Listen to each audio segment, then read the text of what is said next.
This is Thermophysics Lesson 7, and this is the ideal gas equation. So let's start off with the ideal gas equation. So combining all three gas laws for a constant mass of gas gives PV over T equals a constant. And the constant is R, well, the constant's NR, but R being the molar gas constant, and then N being the number of moles. So we end up with PV equals nRT, the ideal gas equation. P is pressure, obviously measured in pascals. V is volume, measured in cubic meters. N is the number of moles of the gas. T is obviously the absolute temperature. It's got to be measured in Kelvin, remember. And R is the molar gas constant. It's 8.31 joules per Kelvin per mole. So essentially it's the amount of energy required to heat 1 mole by 1 Kelvin. So if you want to get that down.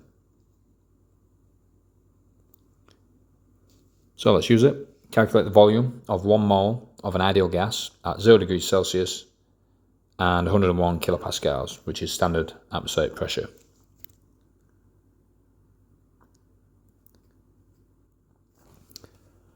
So PV equals nRT.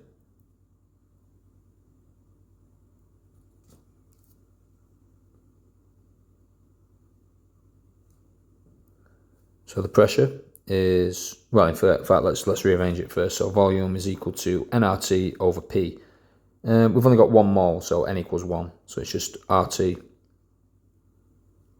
divided by the pressure. So R, molar gas constant, 8.31, multiplied by temperature. Now I've got 0 degrees Celsius, but 0 degrees Celsius is 273 Kelvin, divided by the pressure, 101 times 10 to the 3 pascals. So that gives a volume of 0.022 cubic meters. Let's move on. So let's have a go at this one. Recap question from last lesson. Fixed mass of gas as its pressure increased from 101 kilopascals to 303 kilopascals. Its volume by 5 cubic meters from 1 cubic meter, while its temperature is raised from 20 degrees Celsius. Calculate its final temperature. So for this one, it's going to be P1, V1 over T1 equals P2, V2 over T2. So we need to rearrange for final temperature, so T2. So T2 is equal to pressure 2, volume 2 times temperature 1 divided by P1, V1. So let's put the numbers in. You've got to be careful with this one. So pressure 2 is 303 kilopascals.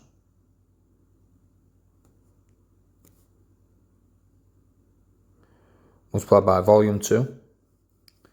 Now it says its volume is increased by 5 cubic meters from 1. So volume 2 is actually 6.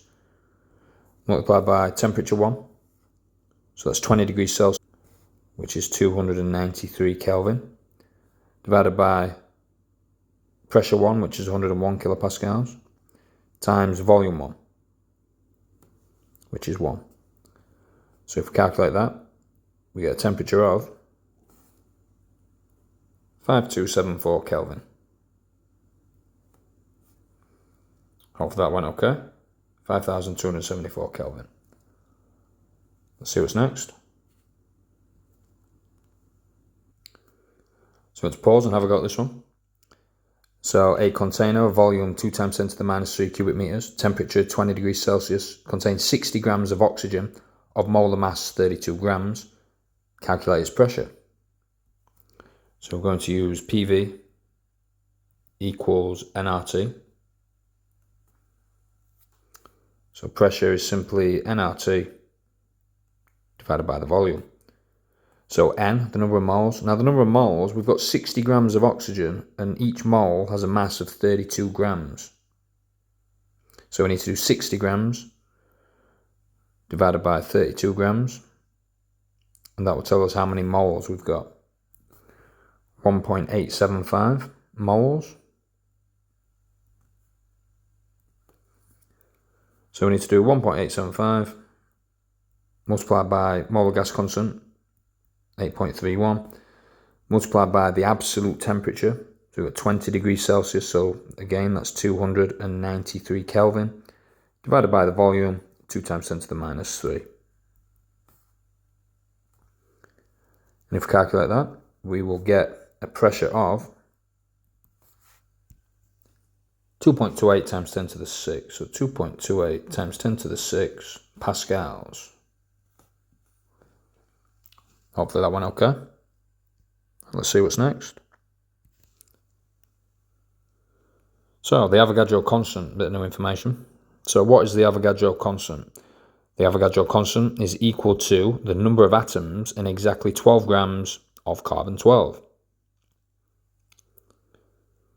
And the amount of atoms is 6.023 times 10 to the 23 atoms. So essentially what we've got is, we've got carbon-12. So carbon-12, or 12 grams of it, contains this many atoms. So we could do the same with, say, for example, uranium-238. So if we had 238 grams of uranium-238, it would contain this many atoms.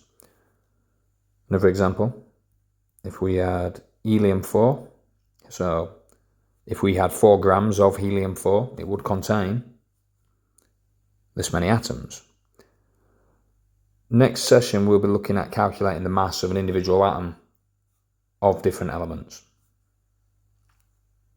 But for now, that's Avogadro's number.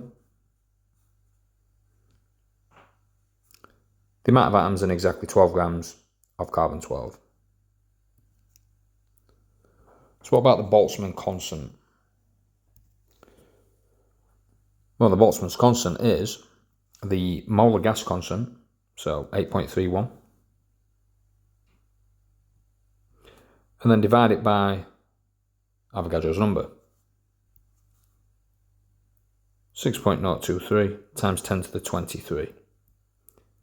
And if you calculate that, you should get 1.38 times 10 to the minus 23 joules per Kelvin. And this constant, along with the molar gas constant, the 8.31 joules per mole per Kelvin, and the Avogadro's number, 6.023 times 10 to the 23, should be on any A-level data sheet.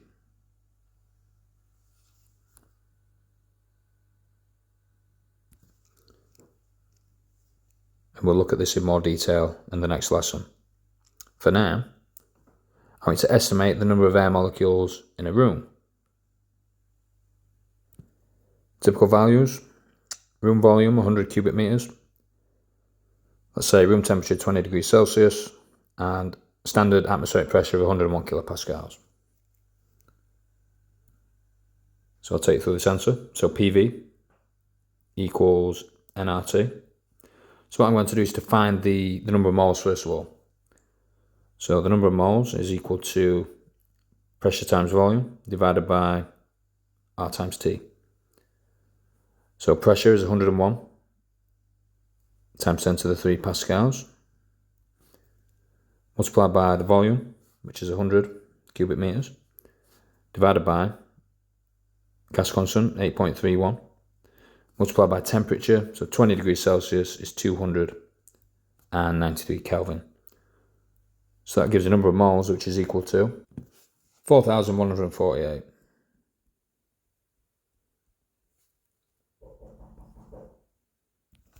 Moles. And if you heard a loud knock then, that's my Chinese, believe it or not. But we're 10 minutes in, I'm not filming it again. And then we just need to find out the number of molecules. So we've got 4,148 moles. So if we times that by Avogadro's number, that will give us the number of air molecules. So let's multiply by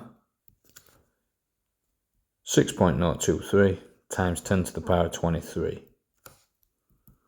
So that gives us a number of molecules which is equal to 2.5 times 10 to the power of 27. Big number. Definitely a big number. Anyway, I hope that's helped. A bit more straightforward than some of the previous ones. I'm going to ramp the difficulty up again next session. And subsequent lessons after that, we'll do one dedicated to exam style questions. So thanks for watching. I hope that helped, and I'll speak to you soon.